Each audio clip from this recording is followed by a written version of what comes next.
አርእስተ ዜና የትግራይ ክልል ምክር ቤት በትግራይ የተለያዩ የመንግስት ተቋማት አደረጃጀት ላይ የወጣውን አዋጅ በማጽደቅና የተለያዩ ሹመቶችን መጽደቁን አስታወቀ።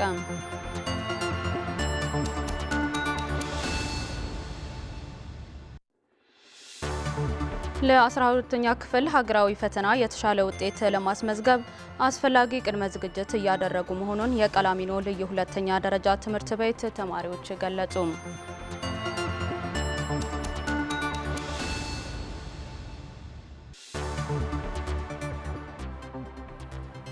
ሰላም እንደምናመሻችሁ ተመልካቾቻችን፣ ከትግራይ ቴሌቪዥን የሚተላለፍላችሁ የዕለቱ የአማርኛ ቋንቋ ዜናችን ጀምሯል።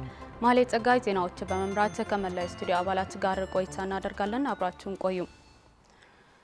የትግራይ ክልል ምክር ቤት የተለያዩ የመንግስት ተቋማት አደረጃጀት ላይ የወጣውን አዋጅ ማጽደቁን አስታወቀ።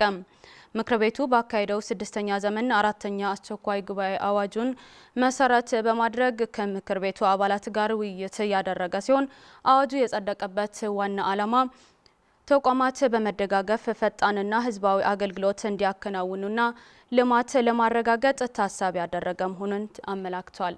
ማዛ መኮንን ተጨማሪ አላት። የትግራይ ምክር ቤት 6ኛ ዘመን 4ኛ አስቸኳይ ጉባኤውን በትላንትናው ዕለት አካሂዷል። ምክር ቤቱ ባካሄደው ጉባኤ የተለያዩ ዝርዝር ጉዳዮችን በመመልከት ውይይት ያደረገ ሲሆን በውይይቱ የመንግስት አደረጃጀት መሰረት በማድረግ የወጣውን አዋጅ ለምክር ቤቱ የዞን አደረጃጀቶች ያቀረቡ ሲሆን አዋጁ ወደ ምክር ቤት አባላት ቀርቦ ሰፊ ውይይት ተደርጎበታል። የአዋጁ ዓላማ ተቋማት ተደጋግፈው በመስራት አፋጣኝ ልማትና አገልግሎት እንዲኖር ለማድረግ ታሳቢ የተደረገ መሆኑም ተገልጿል። ናይዚ አዋጅ ዕላማው ያው ተመሳሳይ ዕላማ ራእይን ዘለወን ሴክተራት የአዋጁ ዓላማ ተመሳሳይ ዓላማና አሰራር ያላቸው ተቋማት በማቀናጀት ተደጋግፈው መስራት የሚችሉበት ሁኔታ ለመፍጠር ታሳቢ ያደረገ ሲሆን ፈጣን ልማትና አገልግሎት እንዲኖርና መልካም አስተዳደር እንዲነግስ ታሳቢ ያደረገም አደረጃጀት መሆኑን ልንገነዘብ ይገባል። አዋጁን ለማውጣት በተደረገ ጥናት የተለያዩ አካላት እንዲሳተፉ በሀገር ውስጥና በውጭ የሚኖሩ ተጋሩ ልምዳቸው በማካፈል የተካሄደ ሂደት ነው።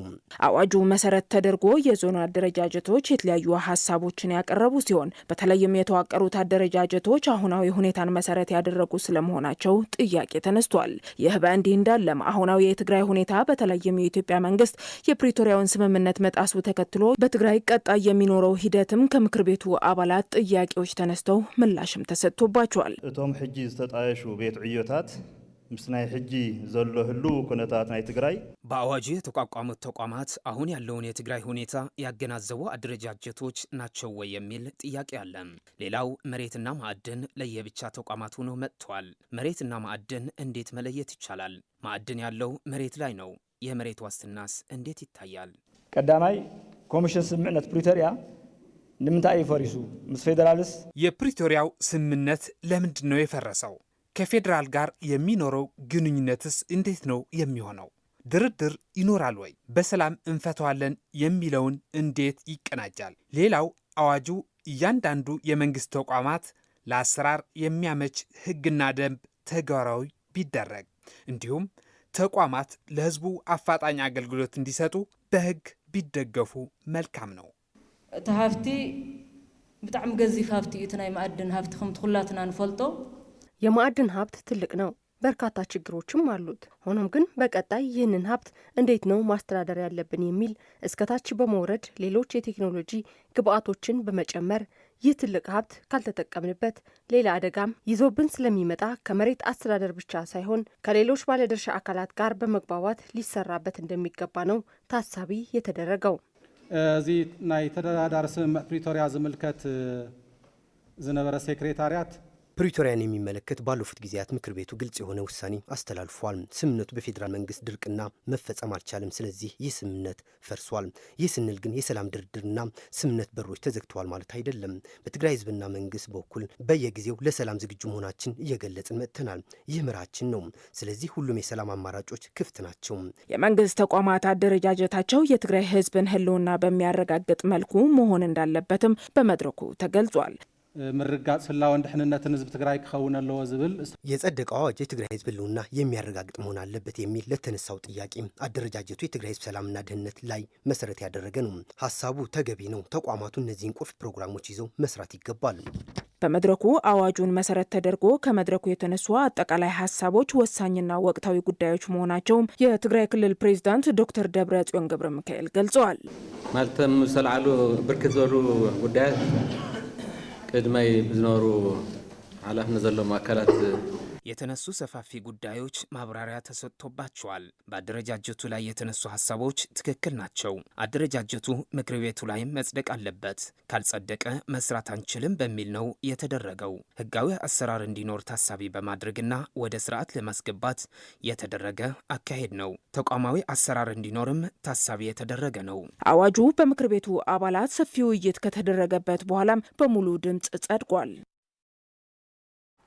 በተያያዘ ዜና የትግራይ ክልል ምክር ቤት ባካሄደው 6ኛ ዘመን አራተኛ አስቸኳይ ጉባኤው የተለያየ ሹመቶችን አጸደቀም። ምክር ቤቱ ባጸደቀው ሹመት 70 በመቶ ከህወሓት፣ 30 በመቶ ከተፎካካሪ ፓርቲዎችና ከምሁራን መሆኑን ተገልጿል። አሁንም መዓዛ መኮንን የትግራይ ክልል ምክር ቤት ባካሄደው 6ኛ ዘመን አራተኛ አስቸኳይ ጉባኤ የተለያዩ ሹመቶችን አጽድቋል። ምክር ቤቱ የትግራይ ከፍተኛ ፍርድ ቤት ፕሬዝዳንትና ምክትል በእጩነት ለምክር ቤቱ አባላት ያቀረበ ሲሆን እጩ ሆነው የተመረጡት አቶ መንግስቱ ተክላይ በፕሬዝዳንትነት፣ አቶ ተስፋይ ገብረ መድህን በምክትል አቅርበዋል። በዚህም መሰረት ከምክር ቤቱ አባላት እጩዎቹን መሰረት በማድረግ የተለያዩ ሀሳቦች ከመድረኩ ተነስቷል። ህዝብ ትግራይ ኣብ ታሕቲ ዘሎ የትግራይ ህዝብ በፍትህ ስርዓቱ ዘርፍ ላይ ያለውን ክፍተት እንዲፈታለት በከፍተኛ ጉጉት እየጠበቀ ይገኛል እና በዛ ደረጃ ነው ወይ ታስቦ የተመረጡት። ሌላው የፍትህ ስርዓቱ ለገበያ ያቀረበበት ሁኔታ ነው ያለው። ይህ ሊታለፍ የማይገባው ወቅታዊ ጉዳይ በመሆኑ ይህንን በመፈተሽ መምረጥ ይገባል። ሀረርታ ፍትህ ናይት ህዝቢ የትግራይ ህዝብ የፍትህ ስርዓቱ እንዲጎለበት ያለው ፍላጎት ከፍተኛ መሆኑን የተሰጡ አስተያየቶች ማሳያ ናቸው። ለዚህ ኃላፊነት በመውሰድ የትግራይ ህዝብን ለማገልገል ሁሉን አይነት መስዋዕት ለመክፈል መወሰን ይገባል። ምክር ቤቱ የአባላቱን ሀሳብ በማድመጥና ስምምነት ላይ በመድረስም እጩዎቹን በሙሉእነት ድምፅ ሹመታቸውን አጽድቋል። ህግን ስርዓትን መሰረት በመግባት ስራሕን መፈጸም ቃልያቱ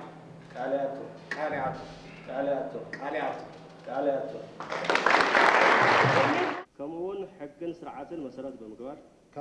ሕግን ስርዓትን መሰረት በመግባር ስራሕን ምፍጻም ቃልያቱ በተመሳሳይ መልኩ ምክር ቤቱ በጉባኤው የካቢኔ አባላት እጩዎቹን በማቅረብ ለምክር ቤቱ አባላት ያቀረበ ሲሆን በተመረጡ እጩዎች ላይም የተለያዩ ሀሳቦች ተነስተው ሰፊ ውይይትም ተደርጎባቸዋል። መጀመሪያ ያው ሓቋፋይ ኮይኑ ክኸይድ ካልእቱ ድዋቱን መቃልስቱ ዝበሃላውን ንትግራይ ከሳግራ ክእላይን ተባሂሉ ምክር ቤቱ ያቀረባቸው እጩዎች ካቢኔው አቃፊ እንዲሆን ከሌሎች ፓርቲዎች ትግራይን ያሻግራሉ ተብለው መቅረባቸው መልካም ነው። የቀረቡት እጩዎች የትግራይን ህዝብ ችግር የሚያሻግሩ ናቸው ወይ? የትግራይ ህዝብ አሁን በከባድ መከራ ውስጥ ነው ያለው። ችግሮችን የሚፈታ አመራር ነው ወይ የመጣው? የትግራይ ህዝብ በከፍተኛ ተስፋ እየጠበቀ ነው ያለው። ተገይርኒ መልመላ በጣም ጽበው እዩ። የተመረጡ እጩዎች ከተለያዩ ዘርፍ በመሆኑና በትግራይ ያሉ ፓርቲዎች መካተታቸው ደስ ብሎናል። በትግሉ ወቅትም በጋራ ነው ተሻግረን የመጣ ነው። ሁሉንም ፓርቲዎች ተሳታፊ ቢሆኑ ደስ ይለናል። ምክንያቱም ለወጣቶች ማሸጋገር ስላለብን። ምክር ቤቱ ሰፊ ውይይት በማካሄድም ስምምነት ላይ ደርሶ እጩዎቹን በሙሉ ድምፅ ሹመታቸውን አጽድቋል። ምክር ቤቱ ባጸደቀው ሹመት 70 በመቶ ከህወሓት፣ 30 በመቶ ደግሞ ከተፎካካሪ ፓርቲዎችና ምሁራን ተሳታፊ ሲሆኑ ሹመት ከጸደቀላቸው አባላት መካከል አቶ አማኑኤል አሰፋ የትግራይ ክልል ምክትል ፕሬዝዳንትና የፍትህ ቢሮ ኃላፊ በማድረግ ከተሾሙ የካቢኔ አባላት ይገኙበታል። ተፎካካሪ ፓርቲዎች የአሲምባ ፓርቲ ሊቀመንበር አቶ ዶሪ አስገዶም፣ የትግራይ ባህልና ቱሪዝም ቢሮ ኃላፊ የአክሱማይ ዋዕላ ፓርቲ አቶ ነጋሲ አብራ፣ የትግራይ ሰራተኛና ማህበራዊ ጉዳይ ቢሮ ኃላፊ እንዲሁም ከምሁራን ዶክተር ገብረ መስቀል ገብረ ማርያም የትግራይ ሳይንስና ቴክኖሎጂ ቢሮ ኃላፊ በማድረግ ሹመት ጸድቆላቸዋል። ምክር ቤቱ በመቀጠልም የዞን አስተዳዳሪዎች እጩዎችን በማቅረብ በምክር ቤቱ አባላት በሙሉ ድምፅ ሹመት አጽድቋል። በመቀጠልም ምክር ቤቱ አቶ ክብሮም ፍስሐዬ የትግራይ ክልል ዋና ኦዲተር፣ አቶ መኮንን ገብረ እግዚአብሔር ምክትል ዋና ኦዲተር፣ አቶ አባዲ ገብረስላሴ የትግራይ መገናኛ ብዙሃን ቢሮ ዋና ስራ አስኪያጅ በማድረግ ሾመዋል። የ12ኛ ክፍል ሀገራዊ ፈተና የተሻለ ውጤት ለማስመዝገብ አስፈላጊ ቅድመ ዝግጅት እያደረጉ መሆኑን የቃላሚኖ ልዩ ሁለተኛ ደረጃ ትምህርት ቤት ተማሪዎች ገለጹ። የቃላሚኖ ልዩ ሁለተኛ ደረጃ ትምህርት ቤት መምህራን በበኩላቸው ተማሪዎች ያለውን ችግር በመቋቋም አብላጫ ውጤት እንዲያስመዘግቡ የተቻላቸውን ድጋፍ እያደረጉ መሆኑን ተገልጿል። ብርቱካን ጌታዬ ዝርዝር አላት። ትግራይ አሁን ላይ ያጋጠማት ሁለንተናዊ ችግር በመማር ማስተማሩ ላይ ዘርፈ ብዙ ተጽዕኖ እያሳደረ መሆኑን በተለያዩ ጊዜያት በተለይም በትምህርት ማህበረሰቡ ዘንድ እየተገለጸ ይገኛል። ከዚህ ጋር ተያይዞ ያለው ችግር በመቋቋም ከወር በኋላ ለሚሰጠው ሀገር አቀፍ ፈተና የላቀ ውጤት ለማምጣት የተለያዩ ዝግጅቶችን እያደረጉ መሆናቸውን ከዝግጅት ክፍላችን ጋር ቆይታ ያደረጉ የቃላሚኖ ልዩ ሁለተኛ ደረጃ ትምህርት ቤት የ12ኛ ክፍል ተማሪዎች ይገልጻሉ። ታወቁ ብዙ ነገር ከኛ ይጠበቃል እና እኛም በቻልነው እያደረግን ነው። አስተማሪዎቻችንም እያገዙ ነው በቻሉት። እኛም ወርክሺት በመስራትም ሊሆን ይችላል፣ ራስ በራስ በቡድን ሆነን እያጠናንም ሊሆን ይችላል። ታይማችንን በሚገባ ማኔጅ እያደረግን እየተዘጋጀን ነው። ትግራይ ላይ ያለው ሁኔታ እንደታወቀ ነው እና የምንችለውን ሁሉ እያደረግን ነው። በፕሮግራም ተመስርተን እያጠናን ነው። እኛ ውጤት ለማምጣት እየሞከር ነው። እስከ ቅርብ ጊዜም የሀገራችን ኢትዮጵያ ማጠቃለያ ፈተና ወይም ማትሪክ ኤግዛም ትልቁ ውጤት ያመጣው እዚሁ ከኛ ትምህርት ቤት ይሆን። ስለዚህ አምና በጣም ጥሩ ውጤት ከነበረ ዛሬ የዘንድሮ ዓመት ፈተና ደግሞ ከዛ በላይ የማይሆንበት ምንም ምክንያት የለም። እኛም ለማትሪክ ኤግዛም እየተዘጋጀን ነው። ልክ እንደ ሌሎቹ ተማሪዎች የትምህርት እድሎችን ለማግኘት የሚመለከታቸው አካላትና መንግስት ድጋፍ ሊያደርጉና በትኩረት ሊሰሩ እንደሚገባም ተማሪዎቹ አክለዋል። እዚህ ያለ ተማሪ ሁሉም ፖቴንሻል አለው። ቶፕ የሚባሉ ዩኒቨርሲቲዎች እንደ ሃርቫርድ፣ አይቪ ሊግስ ሊሆን በሌላ አውሮፓም ቢሆን የተሻለ እድል ቢያገኝ ኮምፒቲቲቭ የመሆን ፖቴንሻል አለውና እሱ ነገር የሚመለከተው አካል በሙሉ የተማሪም ሊሆኑ ይችላሉ። በዚህ ፕሮሰስ ያለፉ መንግስትም ቢሆን ትኩረት ሰጥቶ እገዛ እንፈልጋለን። አሁንም እኛው ወደ ተሻለ ትምህርት እድል ስናቋምት ላይ የምንፈልገው ነገር አለ። ለምሳሌ እኛ እየጣርን ነው። ፈተና አለ የሚሰጥ ለዩኒቨርሲቲዎች አፕላይ ለማድረግ የሚሰጥ ፈተና አለ።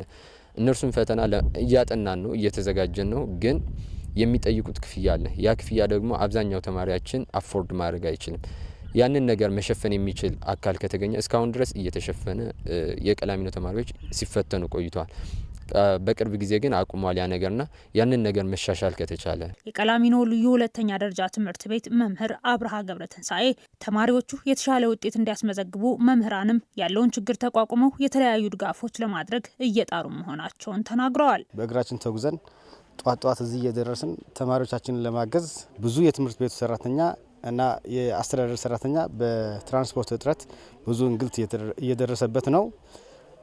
ግን ያ ሁሉ እንግልትና ያ ሁሉ ችግር ተቋቁሞ ያው ትምህርት ቤት ተገኝቶ ስራውን በአግባቡ እየሰራ ነው የሚገኘው።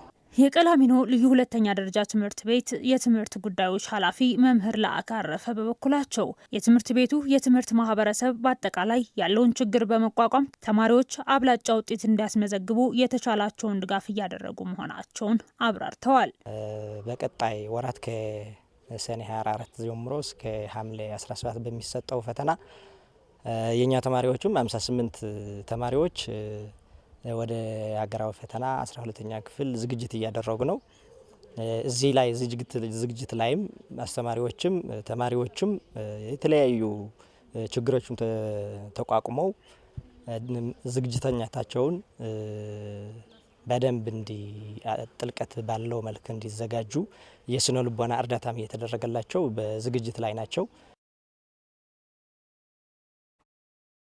በተያያዘ ዜና የ8ኛና የ12ኛ ክፍል ተፈታኝ ተማሪዎች በስነ ልቦና ተረጋግተው እንዲፈተኑና የተሻለ ውጤት ለማስመዝገብ መምህራን የተቻላቸውን እየሰሩ መሆኑን የዳዕሮ አንደኛና ሁለተኛ ደረጃ ትምህርት ቤት መምህራን አስታወቁም። ተፈታኝ ተማሪዎች የቀረው ጊዜያቸው በአግባቡ ተጠቅመው አስፈላጊ ዝግጅት እንዲያደርጉም ጥሪ አቅርቧል። ፎርቱና ገብሩ ዝርዝር አላት። የትግራይ ትምህርት ቢሮ ባወጣው መመሪያ መሰረት በትግራይ የመማር ማስተማር ሂደት ግንቦት 30 እንዲጠናቀቅ በተሰጠው አቅጣጫ ተከትሎም በአሁኑ ሰዓት ተማሪዎች በተጣበበ ጊዜ ላይ ሆነው በመፈተን ላይ ይገኛሉ። የ8ኛና የ12ኛ ክፍል ተፈታኝ ተማሪዎችም በሰኔ ወር የሚፈተኑ ሲሆኑ በቀረው ጊዜ የተሻለ ውጤት ለማምጣት ዝግጅት ላይ መሆናቸው የዳዕሮ ሁለተኛ ደረጃ ትምህርት ቤት የ8ኛ ክፍል ተማሪዎች ይናገራሉ። ቅድመ ዝግጅቱ በጣም ደስ ይላል። የተለያዩ ጥያቄዎች በመስራትም መማራንም ለኛ በጣም ብዙ አስተዋጽኦ እያደረገ ትምህርት ቤቱ ለኛ በጣም ብዙ እያገዘን ነው። ማለትም ጥያቄዎች በመስጠት ሆነም የሶሻል ሚዲያ በጣም መቀነስ አለብን። በሱም ሆነ በምክርም ሆነ በድጋፍ በጣም እያገዘኝ ከፍ ያለ ውጤት ለማምጣት እያሰብኩ ነው። ብዙ አይነት ስራዎችን እየሰራን ለፈተናው እንድንዘጋጅ አድርገውናል። እኛም ሆነ መምህራናችን ማለት ነው። ወላጆችም ይሁኑ እኛ ቤት ውስጥ የሚሆን እዚህ ብዙ ዝግጅቶችን እንድናደርግ አድርገውናል። ለምሳሌ ስንጠቅስ ደግሞ እኛ እዚህ ትምህርት ቤት ውስጥ ከክላስ በኋላ የምንማረው ሰፖርቲንግ ክላስ የሚባል ክላስ አለ። ይህም ደግሞ ለ8ኛ ክፍል በልዩና ለሌሎቹም በተጨማሪ የሚሰጥ አይነት ክላስ ነው። ይህን ክላስ ስናየው ደግሞ ተማሪዎች ራሳቸውን እንዲፈትሹ ከዛም በተጨማሪ ደግሞ በሌቨሉ አንደኛ ደረጃ ሁለተኛ ደረጃ ተብለው ተለይተው ለአንደኛ ደረጃ ለሁለተኛ ደረጃ የሚመጥን የተለያዩ ጥያቄዎችን እንዲሰሩ አድርገውናል። በአሁን ሰዓት የተጣበበ ጊዜ ላይ ሆነው ተማሪዎች ዝግጁ ለማድረግ እየሰሩ መሆኑን የገለጹት የዳዕሮ አንደኛና ሁለተኛ ደረጃ ትምህርት ቤት ርዕሰ መምህርና መምህራን በበኩላቸው ተፈታኝ ተማሪዎች አሁን ትግራይ ካለችበት አንጻራዊ ሁኔታ በስነልቦናቸው ዝግጁ ሆነው ተረጋግተው ለመፈተንና የተሻለ ውጤት እንዲያመጡ መምህራን ከፍተኛ ጥረት ላይ መሆናቸው ይናገራሉ። ባለው በዚህ በጠባብ ሰዓት ያው ፖርሽን ከቨር ለማድረግ ተማሪዎች በጣም እየተጨናነቁ ነው። ያው አዳዲስ አሰራሮችን አፕላይ ያደረግን ያው ተማሪዎቹ በተሻለ መጠን ፖርሽን ከቨር አድርገው ወደ ፈተና እንዲዘጋጁ ያው የራሳችን ጥረት እያደረግን እንገናኛለን። ያለው ሁኔታ በተማሪዎች ስነ አእምሮ ውስጥ የፈጠረው የራሱ የሆነ አሉታዊ አስተዋጽኦ ነበረ። ይህን ለመቅረፍ ከፍተኛ ስራ ሰርተናል። የማማከር ስራ፣ እነሱን የማገዝ ስራ፣ የመርዳት ስራ፣ ተስፋ እንዳይቆርጡ የማበረታታት ስራ በሰፊው ሰርቷል። ከላይኛው ማኔጅመንት እስከ አስተማሪው ድረስ ቅዳሜ ምንድነው የምናደርገው? የብሔራዊ ፈተና ጥያቄዎች ለተማሪዎች ይጠይቋቸዋል። አስተማሪዎች ይጠይቁና በዛ ጥያቄ መሰረት ማብራሪያ ይሰጣሉ። ያቺ ጥያቄ ከየትኛው ምዕራፍ ነው የመጣቸው፣ ከየትኛው ቶፒክ ነው የመጣቸው እየተዘጋጁ እየሰሩላቸው ናቸው እስካሁን። የሐወልቲ ክፍለ ከተማ ትምህርት ጽሕፈት ቤት ኃላፊ መምህር ሐድሽ ዕዋይ በበኩላቸው እንደ ክፍለ ከተማ የግልና የመንግስት ትምህርት ቤቶች እንደመኖራቸው በየትምህርት ቤቱ በርካታ የቅድመ ዝግጅት ክንውኖች መፈጸማቸውን በመግለጽ መምህራን በርካታ ችግሮችን ተቋቁመው ተማሪዎቻቸውን በስነልቦናና አቅም እንዲዘጋጁ ማድረጋቸውንና በአሁኑ ሰዓት መፈተኛ ቦታ ተዘጋጅቶ የፈተና ቀንን እየተጠባበቁ መሆኑን ጠቁመዋል። ክፍለ ከተማ መንግስታዊና በመንግስትና በውልቅ ወይም በግል ትምህርት ቤቶች የሚማሩ ተማሪዎች አሉን። ስለዚህ እነሱ በአጠቃላይ ሲታይ 2051 ያሉ ተፈታኞች አሉን። ስለዚህ እነዚህ 2051 ተማሪዎች ደግሞ በአራት መፈተኛ ጣቢያዎች ተከፋፍሎ ነው የሚፈተኑ። የ8ኛ ክፍል ብሔራዊና የ12ኛ ክፍል ሀገራዊ ተፈታኝ ተማሪዎች የተሻለ ውጤት እንዲያመጡ የወላጆች ሚና ከፍተኛ በመሆኑ ወላጆች ትኩረታቸውን በልጆቻቸው እንዲያደርጉና ተማሪዎችም በዚህ የተጣበበ ጊዜ ተረጋግተው እንዲጠቀሙበት ጥሪ ቀርቧል። የትግራይ ትምህርት ቢሮ ባወጣው መመሪያ መሰረት የ8ኛ ክፍል ብሔራዊ ፈተና ከሰኔ 3 እስከ ሰኔ 5 የሚሰጥ ሲሆን የ12ኛ ሀገራዊ ፈተናም ትምህርት ሚኒስቴር ባወጣው የቀን ገደብ መሰረት ከሰኔ 24 እስከ ሐምሌ 17 በተለያዩ ዙሮች እንደሚሰጥ ለማወቅ ተችሏል። በትግራይ ሕዝብ የተጣለው የነዳጅ ክልከላ በእርሻ ስራ የተሰማራው የኦሮሞ ብሔር ተወላጅ የሆነው ዜኑ ጀማል ልክ እንደ ሁሉም የትግራይ ሕዝብ በስራው ላይ እንቅፋት እንደፈጠረበት ይናገራል። የኦሮሚያ ክልል በጅማ ዞን በሻሻ ተወልዶ ያደገው አርሶ አደር ዜኑ ጀማል ከትግራዊት የትዳር አጋሩ ልጆች ወልዶ ላለፉት 27 ዓመታት ስላሴ ሽረ በ20 ኪሎ ሜትር ርቀት በምትገኘው ሰመማ ከልጆቹ ጋር በእርሻ ስራ የተሰማራ ነው። አርሶ አደር ዜኑ ጀማል አርሶና አለስልሶ የሚጠቀምበት የመስኖ ስራው በነዳጅ ምክንያት እንደተቃጠለበትና ለከባድ ኪሳራ እንደተዳረገ በመግለጽ በትግራይ ህዝብ አርሶ አደር ላይ የሚደረገው ሁለንተናዊ ክልከላ እንዲቆምና የትግራይ ህዝብ የሚገባው እንዲያገኝም ለኢትዮጵያ ህዝብ መንግስት ጥሪ አቅርቧል። ባልደረባችን ታደሰ ልጃለም ተከታዩን አዘጋጅተዋል።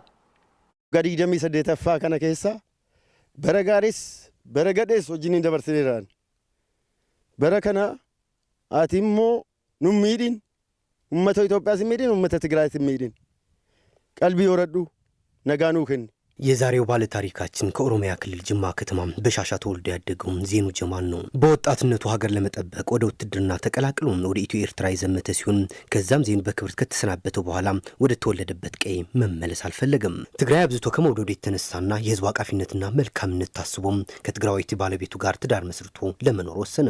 ላለፉት 27 ዓመታት ጥሩ ቤተሰብ መስርቶ ከእንዳስላሴ ሽራ 20 ኪሎ ሜትር ወጣ ብላ በምትገኘው ሰመማ ቀበሌ ልጆች ወልዶ አርሶ አደር ሆኖ ይገኛል። ቤተሰብ መስርቻለሁ። የ19 ዓመት ልጅ አለኝ ወጣት 3 ወንዶች ልጆች ወልጃለሁ። ምስቴም ትግራዋይት ነች። እነሱ 27ቱን ዓመት ነው ጨለማ የሚሉት። 27ቱ ዓመት ጨለማ አይደለም። ከ5 ዓመት በፊት ጨለማ አድርጎብናል። የትግራይ ህዝብ ጭቆን እኔ ማብሬ ጭቆናለሁ። እነሱ ተስፋ ሲያገኙ እኔም ልጆችም ተስፋ እናገኛለን። ዜኑ ጀማል የሚተዳደርበት በእርሻና የመስኖ ስራ በመስራት ነው። አሁን ግን ኑሮ ዳገት እንደሆነበት አጫውቶናል። ለምንድን ነው ኑሮ የከበደ ብለን ምክንያቱም ስንጠይቀው አርሶና ለስልሶ የሚጠቀምበት የመስኖ ስራው በነዳጅ ምክንያት እንደተቃጠለበትና ለከባድ ኪሳራ እንደተዳረገም በምሬት ይናገራል። በነዳጅ እጥረት ደርቆብኛል። ይሄ ጉዳት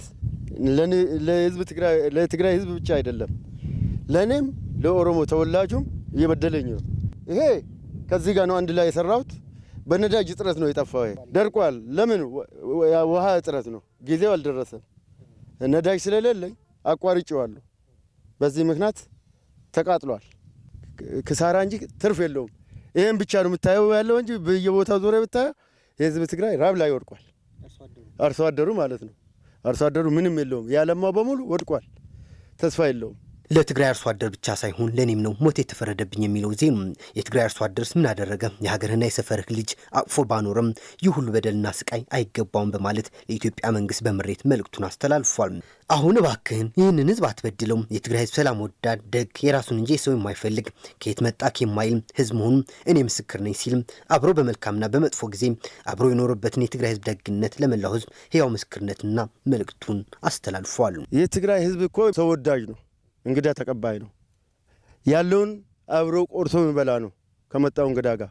እኔ ማለት መጀመሪያም ነገር ያለው የመጣሁት ጅማ ዞን ጎማ ወረዳ ቀበሌ በሻሻ ነው የነበርኩት። እንኳን ተሳፍረን ልንሄድ የምንቆርሰውን እያጣን ነው። በኢትዮጵያ ደረጃ አልኩ ኢኮኖሚ ችግር አለ። ይሄ ኢኮኖሚ ችግር ያመጣብን ደግሞ ይሄ ጦርነት ነው።